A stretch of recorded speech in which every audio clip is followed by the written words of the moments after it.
We're making a pocket with a flap. So our pocket measures 5.5. So we're going to do 5.5 or 5, whatever you want to do. And you're going to make a rectangle. So who was the last one that had my hip curve? Can I borrow it, please?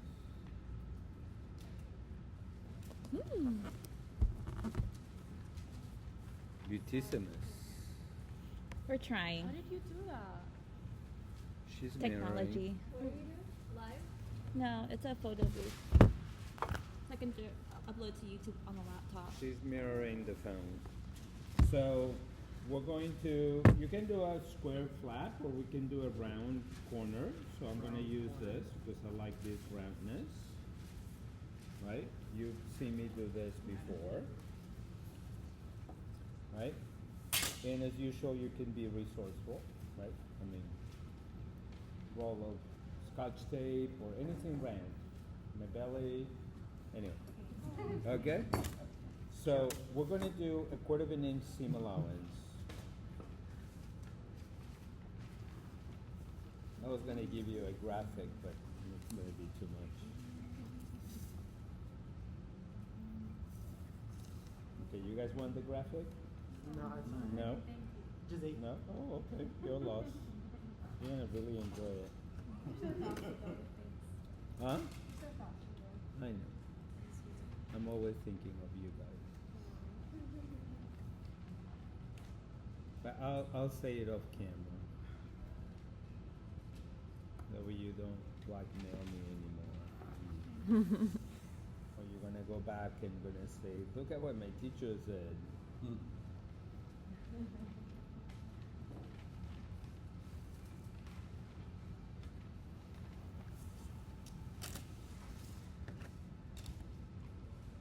You're lost, I'm not telling you anymore. Okay, so this is your flap. So we're gonna cut 2 of these, okay? I have seen, after I do demonstration and you guys have started working, I'm gonna go get fabrics and show you the materials for the blazer. So you can start getting, okay? Depending on your fabric, you might have to fuse your flap or you might not. Okay, your fabric is thick enough and you don't. If it's really flimsy, then you probably will use a really thin fusible. Now keep in mind, right now we have kind of touched in every level a fusible, which means that you press it and it fuses together the two of them. So then the interfacing comes in with glue, right? You can also get interfacing without glue. They call it actually sew-on. And I'm going to show you an example. We did it on the bustier. Remember? Right? So let me just tell you things that I do, because depending on what your garment is and your actual fabric, if you have, for example, a very soft and silky not meaning silk, meaning that it's like flimsy, even much lighter than Hennessy's zebra blouse, right? Oh, that's a sweater. Okay, that's actually much thicker than what I thought, right? I would actually use organza as an interfacing, right? If I were to use, no, that's lining. Yeah, but not the outside. I'm talking about like chiffon or georgette that is very soft and flimsy. I would probably do a tiny little facing around the neckline and organza to give it strength so it doesn't stretch out. That's really the purpose of it. Or you will use it on the placket so when you do the buttons and buttonholes it doesn't rip open, right? Or it actually stretches out. Okay, that's one of the reasons why you would use grain line for it, to make sure that it doesn't stretch out and wiggle, right? But sometimes even with that, without even doing it on the grain line, it still does that. So you would need to use an interface. So you don't want to change the property of it where you're going to put something really stiff, which it changes the look, unless that's what you wanted to have, Then you use something as soft as maybe organza. I have been in my past, I wanted to use an interfacing for something similar to bustier, but I didn't want it to be too stiff. So I actually use muslin. The only issue with muslin is that you need to make sure that it shrinks really completely before you put it on, because otherwise, after you sew it and you press it, the interfacing shrinks, but not the outside fabric. So that's why you had to test it, right? It's all about testing, see which one works best with everything. Let's say, for example, if you were to have a sweater like what you have on, and you decide to have a placket with buttons, because it's a knit and so thick that it stretches, probably I would put a fusible to kind of hold it in place so the buttonholes don't get stretched out and break, right? So keep in mind, there is not one type of interfacing. There's actually many different kinds of interfacing, and it all depends on what you're doing. So I'm going to show you the one that I actually like to use, okay? If you guys want to try it, you're more than welcome to. It involves a lot of hand stitching because it is not fusible. It does come fusible. Unfortunately, we don't have the proper machinery to fuse it really well. So you don't want to spend a few weeks making a jacket, and then when you finish it, you find out that the fusible starts coming apart and bubbling. Is it because it's not enough high heat? It's because there are two components to make sure that a fusible works well. One is heat, Pressure? and the other one is pressure, right? So when you put it in the machine that would fuse it professionally, you actually have an engineer that it will check on the thickness of the fabric, the quality of the fabric, because you don't want to overpress it so then it changes qualities on it, right? But you don't want to underpress it because then it doesn't, right? So this is how the machines go. It will have rollers of pressure with heat, but it also will depend on the speed on how it goes through to give it enough time for the glue to adhere to it, okay? So yes, these irons are much better than the ones that you have at home, but not necessarily the best. You say on a dress shirt, yours is a casual shirt, and a men's shirt that you wear with a tie, right? Your collars are really stiff. Imagine that after you wash it a couple times, it starts coming apart. It will be all bubbled up. You guys have seen jackets that it comes up, right? Yeah. So it's literally wasted. You put an iron on top of it to try to fuse it again, and it kind of bubbles up and creates crinkles. You literally just can't wear it anymore, unless that's the type of look. So you want to make sure that that is done before the garment is finished sewn. That way you don't go back. It's not like, oh, I'll press it later. No, you don't, because it has a shape. It's not flat. Unless, what's that movie that everybody's cubes? Minecraft, right? Then you can just put it on the board. If you haven't watched it, don't watch it. Okay? But you know what I mean, right?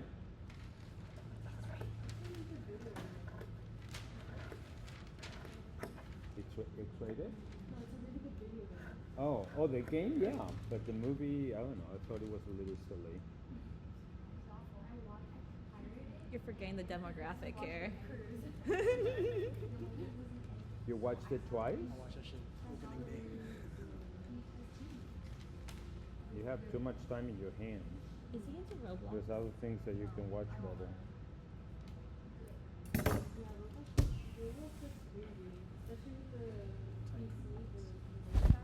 And like it's also like a lot of adults play Roblox. I play Roblox.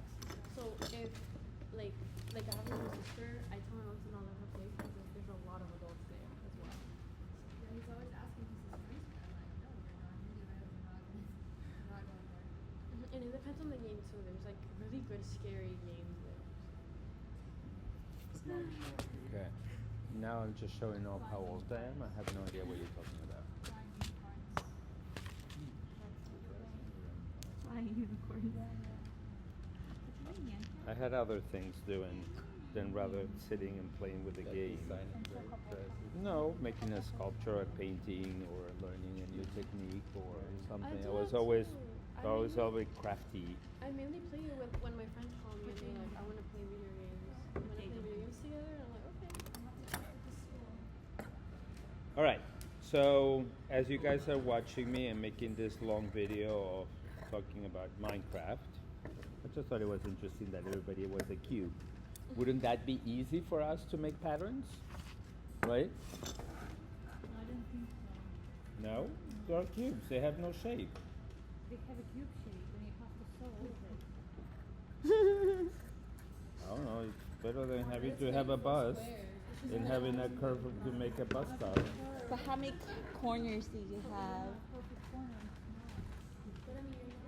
But you're matching 3 corners together perfectly. Okay. So this is really it for this flapper. Oh, we need to make the pocket.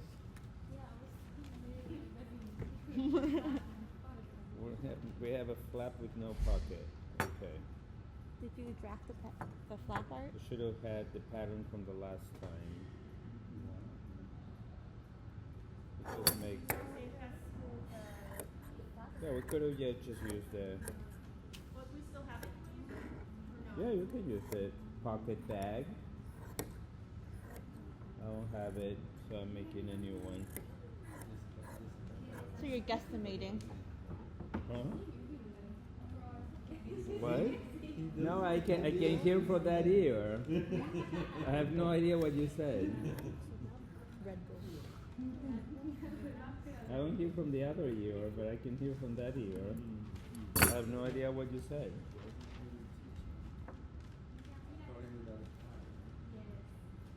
Oh, that part.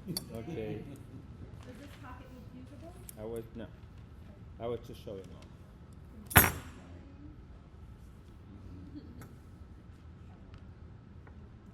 Did I or didn't I? Okay. Rest my case. So I'm going to do the next, which is the bound buttonhole. I'm just going to be a little eco-friendly, so I'm going to use the same piece of fabric. Oh, this is a new Okay. video? So where the well pocket, we did each of the lips a quarter of an inch. When we do the bound buttonhole, we're actually going to do it 1/8 of an inch. Okay? So if we have 1/8 of an inch plus 1/8, because it's folded in half, that would be a quarter. And then a quarter and a quarter seam allowance, that would be 3/4. A quarter and a quarter and a quarter. Yeah, it's 1/8 and 1/8. That's a quarter. And each side needs seam allowance. Yes? Okay.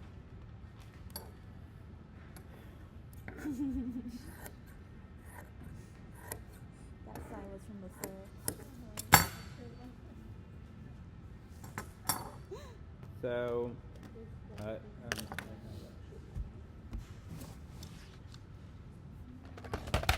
so, I mean, if you guys want to get into tailoring and something like that, this is super expensive. I mean, I'm not joking. I think this is ridiculously expensive when Joanne was alive. Not the lady Joanne, the fabric store.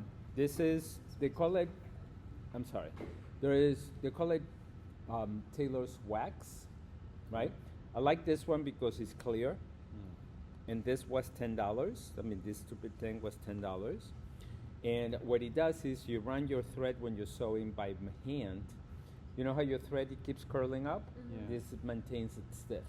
Warwick has it, no? So, Warwick I'm has sure it does. It kills me to pay their shipping. So I wait Just until I ordered consolidate over the big order. $100. I'm sure that Amazon would have it too. Wawa's amazing. I love Wawa. But when you press it, it actually melts.